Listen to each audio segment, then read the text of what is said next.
Now look, presidents should be cautious. We want presidents to be cautious. But they also have to be decisive about what needs to be done. You've got to take risks as president.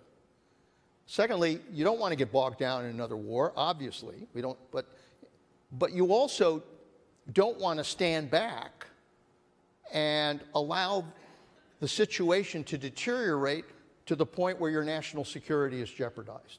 Because the reality is, if the United States doesn't provide leadership in these issues, nobody else will. Nobody else will. And that's why it's important for the United States. And so has that happened, though? Has our national Well, I think what tends to happen now is that we're operating on a crisis basis. When a crisis occurs, we respond to the crisis. But we don't have any kind of larger strategy to try to deal with what's happening in the Middle East, what's happening with ISIS.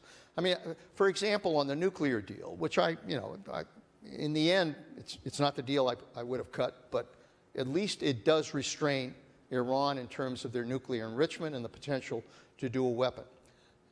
Every arms agreement is a gamble. We did arms agreements with the Soviet Union on nuclear disarmament. But it was done in the context of a larger strategy, which was the strategy of containment. We were going to contain Russia. And so if you're making a deal on nuclear arms disarmament, you're at least doing it within a strategy that says we are going to maintain, containment over what Russia does. In the Middle East, I think the concern I have is that the arms control agreement is kind of done in a vacuum without an overarching strategy as to how are we going to deal with ISIS and with the threat from Iran. My view is I think it's really important for the United States to make very clear, A, we're going to have a large military presence in the Middle East. I think we should. I think we've got to expand our intelligence presence and our counterterrorism presence there as well. I think thirdly, we have to restore our relationship with Israel because it's critical to our ability to provide security in that region. And I think fourthly, I frankly would bring the Arab countries together into a NATO-type coalition. We provide arms, we provide military assistance, we provide other assistance to these countries. They actually have developed some pretty good capabilities, but it's not being coordinated. We aren't sitting down together and deciding how do we approach these crises in the Middle East. So Saudi Arabia decides to go to Yemen.